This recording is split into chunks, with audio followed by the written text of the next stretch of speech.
Poilievre mocks Carney's copycat cabinet. Even CBC admits it's all stolen. In the wake of Canada's recent federal election, the political landscape has undergone significant transformations, marked by intense scrutiny and debate. Prime Minister Mark Carney stepped into leadership following Justin Trudeau's resignation, a move that has not only changed the governmental structure, but has also sparked a wave of discussions about the future direction of Canadian politics.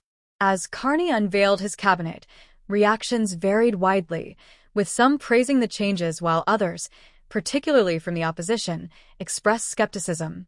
Pierre Poilievre, the leader of the Conservative Party, has been especially vocal, challenging the authenticity of Carney's promises for meaningful change. Carney's introduction of a streamlined cabinet, reducing the number of ministers from Trudeau's 37 to 23, is a notable shift aimed at promoting efficiency and agility in governance. This strategic reduction is intended to break away from a perceived bureaucratic excess that characterized the previous administration. Appointing François-Philippe Champagne as finance minister is a significant choice, signaling Carney's commitment to fiscal responsibility and economic revitalization. Additionally, the return of Chrystia Freeland as Minister of Transport and Internal Trade raises questions about the continuity of policy, as she was a prominent figure in the Trudeau cabinet. Dominic LeBlanc's appointment as Minister of International Trade and Intergovernmental Affairs further emphasizes Carney's focus on fostering international relationships and enhancing trade agreements. Meanwhile, Anita Anand's role as Minister of Innovation, Science, and Industry reflects Carney's ambition to position Canada as a leader in technological advancement. The composition of the cabinet, featuring near gender parity with 12 men and 11 women, has been presented as a progressive step. However, lingering questions remain about whether these changes signify a true departure from past policies or merely a reshuffling of familiar faces. Despite the cabinet reshuffle, Poilievre has been relentless in asserting that the new administration is merely a continuation of Trudeau's policies, which he argues have failed many Canadians.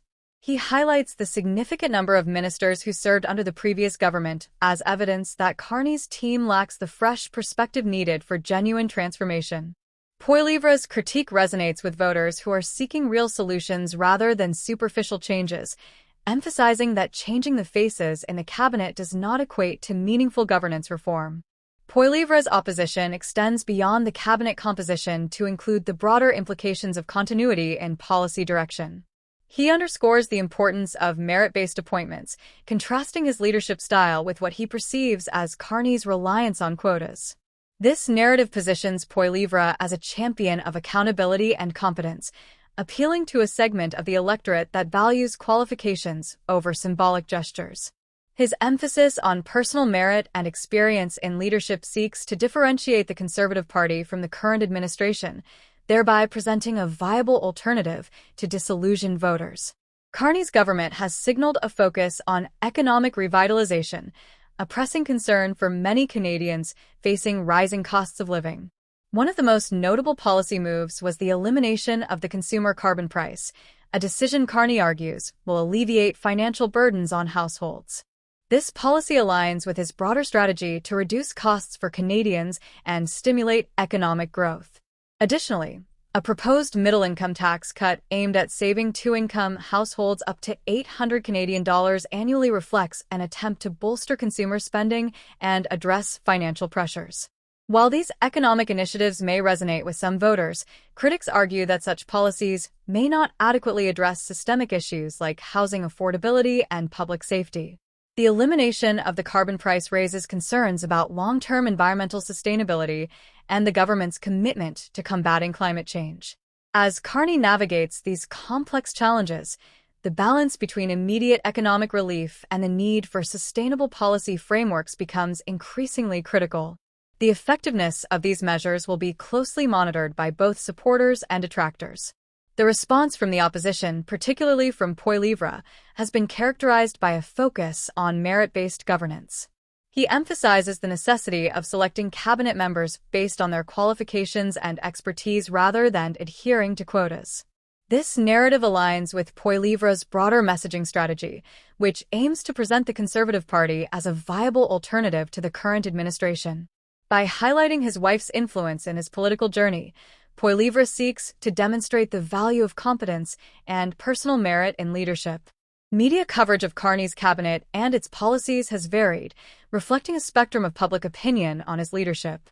Some outlets have noted the adoption of conservative economic ideas within Carney's platform, while others have highlighted the challenges inherent in implementing effective change. The CBC, for instance, has reported on Carney's cabinet choices and policy directions, underscoring the complexities of public perception in the current political climate. This nuanced coverage suggests that while Carney may have garnered some support, significant skepticism remains, particularly among those who feel that their concerns are not being adequately addressed. As Canada navigates this new political chapter, the effectiveness of Carney's cabinet and its policies will be under close scrutiny. The government's ability to tackle pressing issues such as the cost of living, housing, and public safety will be critical in shaping public confidence in Carney's leadership.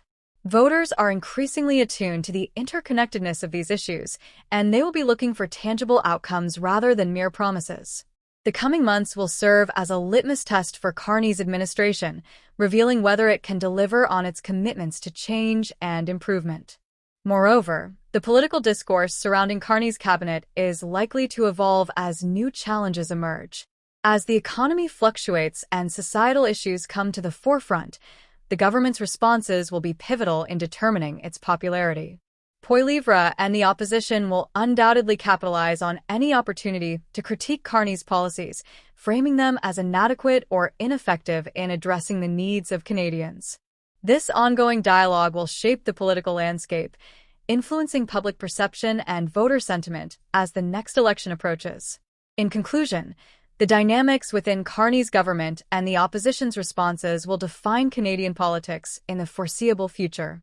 As citizens engage with these complex issues, the emphasis will be on accountability, competence, and the effectiveness of policies aimed at improving Canadians' lives.